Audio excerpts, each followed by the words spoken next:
creating curiosity by asking better questions. This is Shed Talk.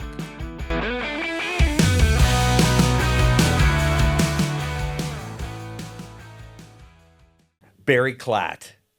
The things you know that you don't know, but is it about real estate? Barry Klatt, thank you very much for coming on Shed Talk. And I know we've known each other for how many years? God. Is it 20? No, it's more than that. Probably 25 years. 25 years? 25 years. And the first thing we ever did, not first thing we ever did, but we did Tough Mudder together. We did Spartan races together. We were partners with Core Fit. Which is still going today. It is. And thanks to yourself and everything doing that and us growing that business together as entrepreneurs. Yeah. We were almost a married couple in that one. I think we were pretty much married. Yeah. But thanks for coming on to Shed Talk. I'm excited to have you on board. Well, thanks for having me. I'm excited to be here. The first time I actually sat in this spot, I think, was when in one of your hot tubs on a Christmas holiday. The big 20-man hot tub used to sit here. And you know what? And that's interesting. As a 20-man hot tub, and here we are. Now we're in a shed. Now we're in a shed. Like how things change after COVID, and then and society changes and everything. Well, and we got like white hair now. That is true. We definitely we're not as young as we used to be like that. But here we are, 20 years later. We had been in business together, but your greatest expertise and your superpower is you've been in real estate for how many years? This is my 26th year. 26 years in real estate. Yeah. How did you get started in that? I actually got started probably based on desperation, having a new family and working in a union job. It became something that was like, well, what am I going to do? And back then, a lot of the things that you don't know about real estate, or the realtors now are way more educated than we were. It was like, I still have my Mount Royal certificate. I paid $800 and had to do 90 hours of night classes. And I think you needed just your high school diploma. Now it's 6 months and more, and $14,000 or $10,000, somewhere in there, to have courses. So we always say the newer realtors, way more educated. We learn a lot from them. We just have to teach them how to balance their mental and discipline and how the business runs on an emotional basis, the things they don't know. But yeah, they're way more smarter than me. So when you were talking, you started way back when you went in brand new student, and then young people right now getting out of high school, getting ready to go, and then all of a sudden, and they're very personable, because you have to be personable to be in real estate, obviously, I'm assuming. You know what? Real estate's one of those, you're going to align with whoever. There's enough money out there for everyone. There's different personalities. We're always not picking on engineers here. We have great friends that are engineers, but their personalities is a very A-type. There will be someone else that has an A-type personality that runs their business and likes the way they run their business. And then there's ones that have the personable side. I'm more on the personal side just because I enjoy people. I enjoy learning. The greatest thing about real estate, the people you get to meet. Like, everyone thinks that selling houses. Selling houses, after a while, it's fun and things like that. But it's just the opportunities and situations you get into. When you sell someone's house, as soon as they have to tell you their reasons why they're moving, some of their finances, and disclose some of that too, so you can help them move on, they open up about everything. They literally almost become a good friend because they've fully entrusted into you. And that's, having that type of trust is something that you have to hold at a really high regard. Now, as being and going back, and then you have, obviously, trust is really important. Yeah. But talk a little bit about into the mindset, because when you're in real estate, you're basically on a desert island, and you have to get up early in the morning. I'm assuming early in the morning. And as an entrepreneur, you have to get up and you have to be focused. How does that mindset and get trained to be that kind of individual, to be self-motivated? Well, it is a mindset, and that's what there are people that come from different backgrounds that automatically have that. Obviously, in the gym and stuff like that, people that are successful in the gym, not owning a gym, just going to the gym, there's a discipline involved. If you're an athlete, sports, dedicated to education, school, there's people that just have the mindset of, I have to do this. And they fall really quick into the category. There's just not a lot of them. So a lot of people don't understand what that mindset is and how to get it. And we've talked about this before in business, right? That same discipline applies whether you're in real estate, whatever the widget is that's a Kevinism. That's a Kevinism. Yeah, and I'll bring up some more of the Kevinisms. Yeah, but it doesn't matter what it is. It's business. So real estate, one of the things, and if I jump all over the place, you can It's bring all me good. back. So one of the things is when you first get into real estate, you tend to be a lone wolf, and when you're a lone wolf, it's very scary. So what's a lone wolf? Well, how would you interpret Single a- realtor, right? So you become, it's my own business. I pay a brokerage Right. to have my license and things like that. You know, you actually go to brokerages and you think that you're interviewing for a job. Really, they want you. You What- should be interviewing them. But what's a brokerage? Brokerages are the ones that hold the license, that do make sure that all the paperwork's there, fin tracks, make sure everything is where it should be. They hold the trust accounts, make sure that the money's not being moved around where it shouldn't be. It falls under another category. Brokerage was very important. Brokerages made a lot of money in the 70s and 80s because 50% of the commissions went to the brokerage. So if you owned a brokerage and you basically was the company that subcontracted out to the realtors, you made some. That model's changed. And we can go into that, how that model looks now, especially after COVID and with the cloud-based businesses. In my years, that was when I got in, brokerages were making a lot of money. They didn't have to have a whole bunch of realtors and have volume, and it started to slowly change. But that's life, right? Back then, it was a flip phone, a pager. I used to have a pager and a flip phone to do deals, and You actually had an actual flip phone. Like I'm thinking going back because I remember the pagers idea, and you'd have a pager and you look at it and go look for a phone booth. yeah. Oh, yeah. So I had like what the doctors use now. You know, you go into a hospital and it has the text on it and stuff like that. And it's funny because great thing about real estate, I have clients that are doctors and they become good friends, but you still see these Motorola pagers, and I'm like, it just throws me right back because I looked like, well, I was going to say a drug dealer, but I had the pager here, flip phone here, driving a diesel truck, And things you had like the big brick phone. Did you have that brick phone? Not when I was in real estate.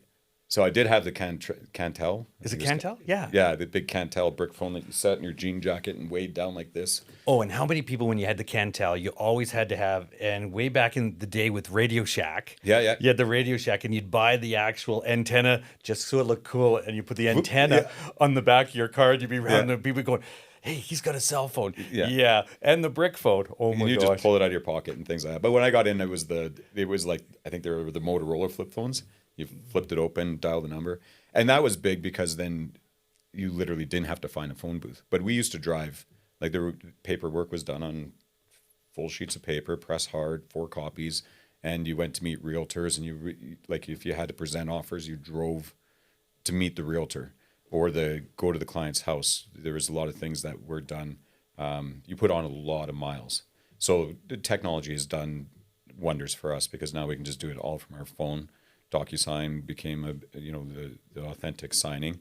That was COVID based and technologies that allowed the legal system to be like, okay, this does work a little bit better than having full signatures and things like that. It's actually odd. I had an offer yesterday, and the lady sent it in all handwritten, and it's bizarre. I can't do that anymore because my handwriting is terrible. She has nice handwriting, very easy and clear to see, but it just look and it just throws you off because it's like, why would you write this? Well, how do you know it wasn't AI? Because it was handwritten. Yeah. This one was hand. So, okay, so get back into the the question I was thinking. Since you started from then to now, what do you think was the number one biggest change in the real estate market, as a transactional piece, that kind of revolutionized the way business is done? Like we have the Industrial Revolution, we have the things that you don't know. What was one thing? It's kind of an answer that everyone gives. It's technology. At the end of the day, it's technology. But what part of the technology? It's the amount of photos that you can put on. So again, when I got in, it was one photo. So the Calgary Real Estate Board, you would pay, I think it was like $60 or something like that for every listing, and they would drive past the house, and a guy in a car with a camera, like, it would just roll down his window, take a shot of the front of the house, and then go. And then it was Altira, I think it was called. It was the first system that they came up with where it wasn't data lines. Like it used to be almost DOS based, right? And then it came up with you could have 4 pictures and you could put in 2 sentences, right? So that was a big movement because all of a sudden you got to see a little bit more. So instead of just using your house as an example, someone drives by and all they got is a picture and 1 sentence, then it says 5 bedrooms, 3 bathrooms, and an attached garage. They had to go to an open house. They had to come to see it. Last year we did probably 30 deals of clients that are out of town from Toronto and that would go in. You had Anne Marie on here. Yeah, I'm glad you got her. She's the most brilliant economist. I've always loved to go and watch the forecast. So kudos to Anne Marie. She's very good at what she does. She was on amazing, and she really focused on intermigration. Oh, yeah, and No every idea. Yeah. So this is where it goes all over the place. Realtors that don't go and listen to her, she's one of the most knowledgeable ones to show stats and she's not biased. She doesn't care if the market's going up or down. She's just like, here's the data, and that's such a useful tool to help educate buyers and sellers on what trending is in, like what the market's trending to. So, but anyways, yeah, Anne Marie is a godsend. One of the things that in real estate that going back to the big movement or the big technology change was when we moved into being able to have the 50 pictures, virtual tours, and things like that, and FaceTime. So that's where I was going with this. We did about 30 deals with these clients from out of town. I would say out of 30 of them, we probably bought 15 of them where the client wasn't even here. We went to see it. We take out the phone. We're FaceTiming. They had got enough information from the virtual tours, which you can zoom right into a corner or right into anything. And then us being the people on the street, physically walk in and being part in the construction industry, building houses, being in real estate this long, I walk through a house and pick out the things that they may not know, right? Things that would be a red flag, HVAC rooms, things like that. But I can kind of verify what they're looking at and give them a fair market assessment on that property. Out of those 15 deals, I bet you 5 or 6 of them, they never even saw the house. They haven't even seen the house to this day. They're just buying them as investment properties. If you went back, that being the biggest revolution that happened, is that you can buy a property from a distance without having all the information. You even though you don't physically see it, you visually can see everything about it. That made the world of difference in real estate. Opened up markets everywhere. So when you're when you're talking about, okay, so technology has gone that basically we have Zoom, we can get communications faster, quicker, better than back in the olden days. In that the olden days. Horse and buggy days. Horse and buggy. But and obviously prices are different, so the price levels are different. But what's interesting to know, the things you know that you don't know, and I keep going that into shed talk. That's a Kevinism. The Kevinism is that the commission structure back then to the commission structure nowadays, 25 years later, has it changed? No. And why is that? It's interesting following different markets because every province is a little bit different. We have a little bit different of a commission structure in general than even Edmonton, right? And commissions aren't set by law, right? But there is kind of like call it a normal rate. So some realtors are like, I charge X amount of dollars, right? Everything's negotiable, right? If we were like in BC, there's like in Vancouver, you might get 2% of the sale price. Well, everything's over $1 million. You might get a lot more than what's here. Here, the way in Alberta, the way they had structured it was you get a certain amount. Generally speaking, it's 3.5, 1.5. So being 3.5% on the first 100,000, 1.5% on the balance. So if your house is 500,000, you get $3,500 on the first 100,000, and then you get another $6,000 on the balance. So the other 400,000 you get 1.5% of. The reason, which is 10,000. Which is 10,000. The reason they structured it that way back then was that houses were like 150,000. If you didn't want realtors to manipulate the pricing. Oh, Kevin, you got to pay. This house is 140. Like you got to pay 170 because if the structure isn't set up to be the lower denominator, the lower percentage on the back end, then if you could get the buyer up $30,000, you're manipulating the market, but you get paid a lot more, right? This way, you get your big money on the first 100,000, and the smaller amount on the other one. So if it goes up by 10,000, it was like whatever, $150. So if someone's buying a house, and and the market right now is, as buyers are talking about getting in, it's very difficult to get in there, and then the costing getting in there, and then people look at real estate and look at realtors and go, "Oh my God, look at the money you're Yeah. making! You sold my house that quick." What would you recommend or tell people? Like, why is that number the number? Oh, I get interviewed every day. And I love it. Like the thing is, realtors are always applying for a job, right? You go in and someone says, "Hey, I need some help in the market. I want to sell my house." I go in to interview and say, "This is the reason." I've structured my business to be that there's no reason to really use anyone else unless they have the same structure as we do. And there's a lot of realtors have this same kind of team basis. But you're going in saying, like, here's what I have, here's what I offer, right? So everyone thinks that it goes on a Friday, sells on Saturday, you made all your money and you walk away. Isn't that the case? Yeah. Oh, yeah. Yeah, It's yeah. easy. You're writing yourself checks. But isn't Yeah. that like, wouldn't that be the case in Alberta right now, where they're saying, "Oh well, it's a buyer's market"? Does that happen that quick?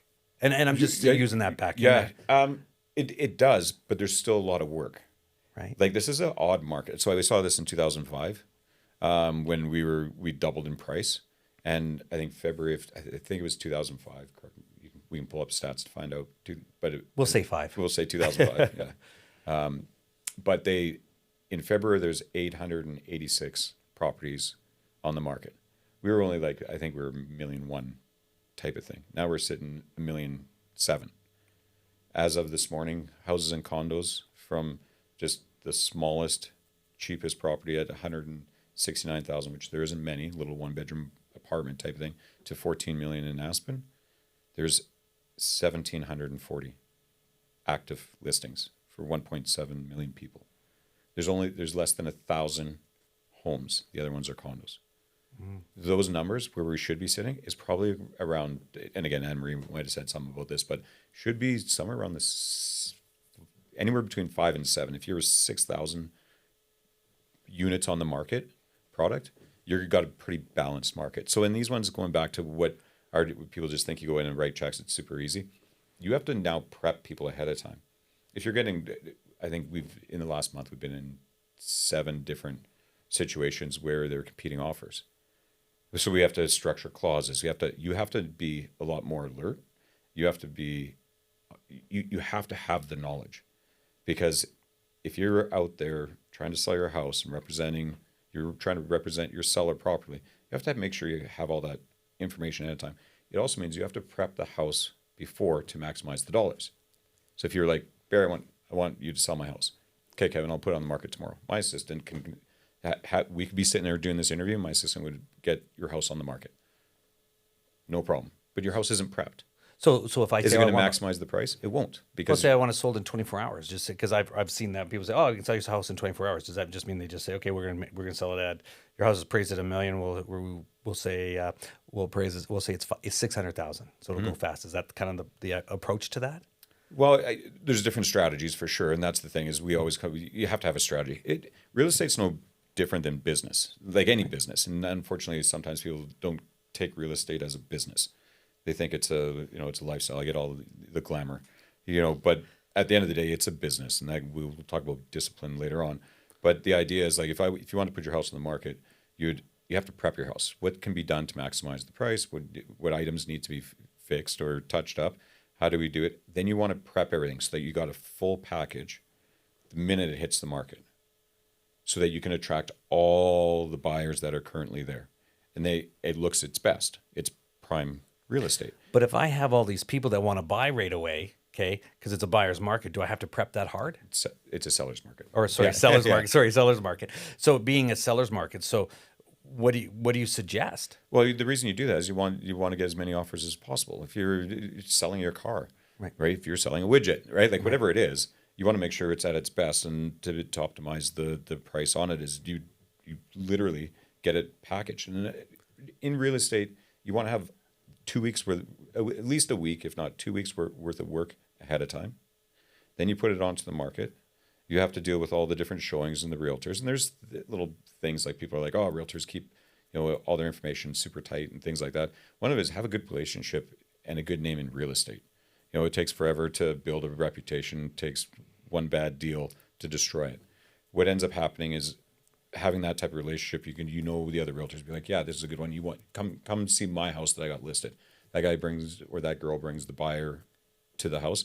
Well, if I can get 5 or 6 people looking at the property and then we review, you potentially can make another 5 to 10%, depending on whatever strategy you did. So if your house is $1 million and you're like, I want to sell for 600, I'll write you a check right now.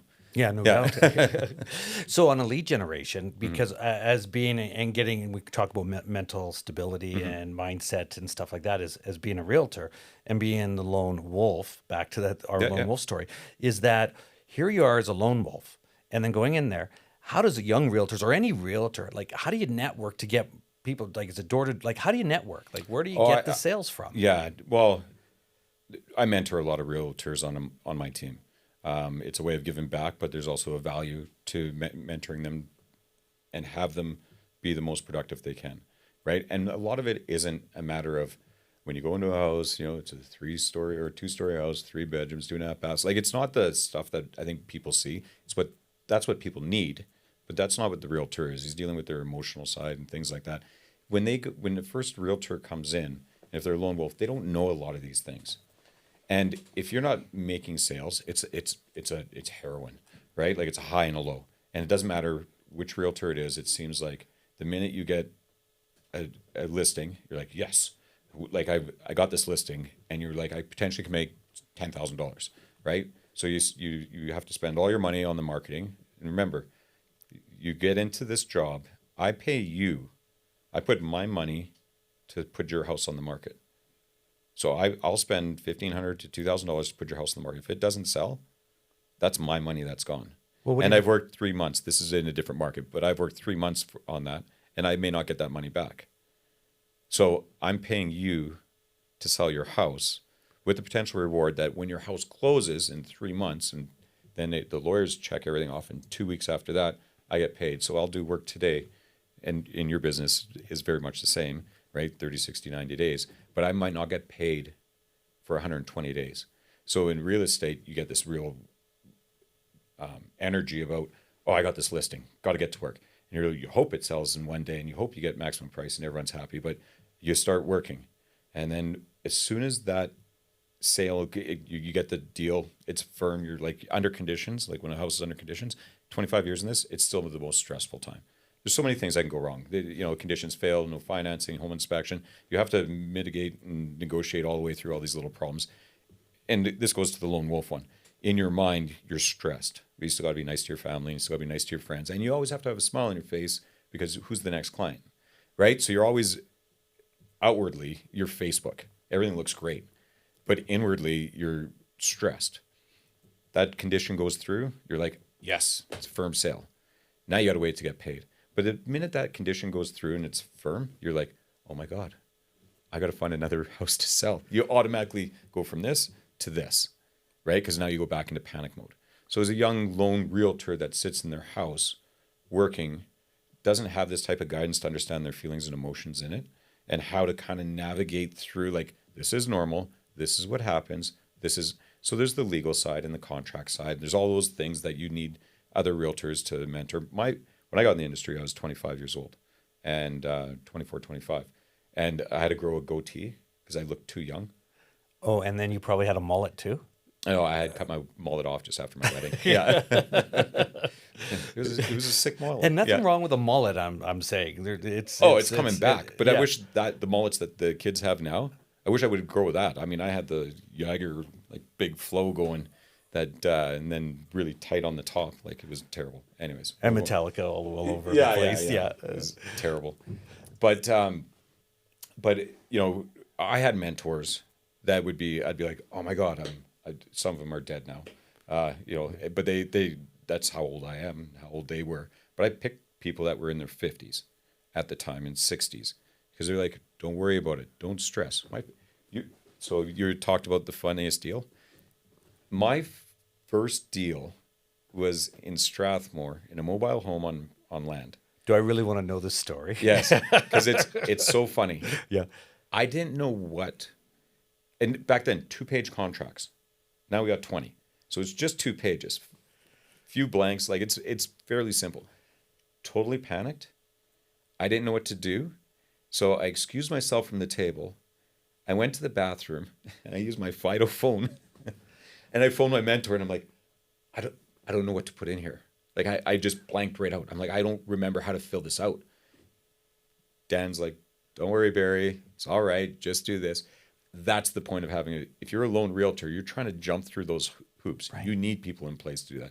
You also have to understand having that type of mentor is telling you, relax. It'll be all right. And we need that in business, every business, right? You and I, when we were in business, I'd be losing my mind. You're like, no, where does the money come from, Barry? That's, you can't think of it that way. Well, we need to do this, we need to do that. And that's why the old husband and wife type of thing. I had Earls, I swear, those poor servers, because we'd sit in there and just argue, right? We'd have our meetings and we'd be like, no, Kevin, needs to be, this needs to be done, that needs to be done. And you're like, Barry, it's not the way it works. It has to be. But that was the mindset of someone that owned a business and had to have employees, and someone at the time that didn't necessarily have the same amount of employees, and the business ran differently. I learned so much through that. So anyways, part of that is just calming people down. Lone wolves in this industry don't tend to do as well. And when it gets quiet and we haven't got a sale, and they say like you're eating lobster one night and the next night it's KD, that those ebbs and flows flow through. And when it's quiet and you're at home and you feel you need to be doing something, but you're not making money, the market's slowed down, and it will. This market will slow. It should have taken 6 months. We're into year 3. There's a lot of positive things, but it'll just slow, and you just won't have sales as much. You'll end up sitting there and you go, what am I doing? Right? That's where discipline and mindset comes in, right? You have to have the discipline. You have to have, my business partner was amazing when I learned a lot from her. She's like, when we'd go through these things of like just getting panicked and things like that, she's like, Barry, it's attitude and activity. The only 2 things you control is your attitude and your activity. You have to believe the rest will come. So you sit there and you go, what's my attitude? Is it a positive attitude? What's my activity? Am I doing the same things I should be doing every day in order to make money? Now, some realtors are like, they'll sit in front of a computer and put everything that needs to be done, and they're organized, and they make their 15 phone calls, and they're going to do that. For me, I play hockey. I generally say, like, I play on 2 or 3 hockey teams. I play on 2 or 3 softball teams. I'm curling with the Hurry Harders, which is is an industry one in the HVAC industry, mechanical industry. I have no business being in there, but they said, hey, do you want to come play? I'm like, yeah, there's 30 people that from there. So in curling, I probably make anywhere from 10 to 20,000. In hockey, I make about 80,000 a year because I can average them out. And in softball, I probably make 40 to 50,000. So going back to networking and things like that, find what you love. You can, the same mentor of mine, that the Dan guy that I phoned, he was, unfortunately, it's a good story, so it won't end, but he had a drinking and gambling problem. He used to write deals out of the TNC Hotel in Forest Lawn on napkins. Yep. He's like, I was just the drunk that sat there, and he made money, and he came to terms. He's like, I can't do this anymore. So he went to AA, and he's full on recovering alcoholic. He's like, Barry, you can make money in the bar. Now I got the same audience in AA. The same things happen. I just don't wake up with a hangover and I remember what I did, right? Like he goes, that's the difference. So find what you love. Like hang around with people, like-minded people, right? And the money will come. But some of that is the discipline. When you in the morning, you get up. I'm a big believer in working out. I'm a big believer in meditation is a word that I'm not 100% familiar with because people have different ideas of what meditation is. But just take a half hour. I like to do it in the morning. I actually like to do it between 3 and 4 in the morning. It's crazy. Yeah. I generally go to bed 10:30, 11, and for whatever reason, 3 and 4 in the morning, I just wake up. If I have to go to the washroom or get a glass of water or something like that, but it's quiet and I can sit there. I don't have to reply to anyone. I don't have to talk to anyone. I don't have to check my phone. I don't have to worry about anything. And it's in the middle of the night where I go back to sleep. It's just this really peaceful, quiet time. So to me, what I like about that is it just allows me to meditate, to sit there and go, how's my life? Right? You can just sit and look at the shadows, and you can just appreciate the presence of that moment with full clarity. And I found it by accident, but I love it. And that's my meditation time. Then I get up and will sit and I'll work out. I'll vary between either doing work and working out, but I know at 9 o'clock my phone's going to ring. So I have everything done before 9 o'clock. I generally have worked out. I've got all my emails set up. I've done all my work, paperwork. Again, if you want to know about joining teams, I have 2 assistants, I have a partner, I have a team. So all the $15 an hour jobs, I hand off. Someone else does those items. I'm out there to get business, to supply my employees with business, and to guide my clients to making proper market decisions. I have to be out there. I can't be stuck behind a desk. It's a waste of time. But anyways, that's, discipline. So I've already worked out. I've already done all those things. Now 10 o'clock comes. I go and have my appointments for the day, and I'll go play hockey in the afternoon. And I'll sit there and I'll talk to all the guys. I'm the expert in the room. And then you knock it out of the park, and there you go. Attitude versus activities and everything that you're doing. 2 things you have control: attitude and activity. And that's that's not even just in business, that's in life, right? You have to have the proper attitude and you have to have the proper activities. And then everything else will kind of flow and fit in. Ebb and flows. Well, you know what, Barry? That was outstanding. Thank you very much for being on Shed Talk. The things you know that you don't know. And if you don't know anything about real estate, well, thanks, Barry. Awesome. You know it all. Thank you. Thanks, Kevin. Now you know. Shed Talk.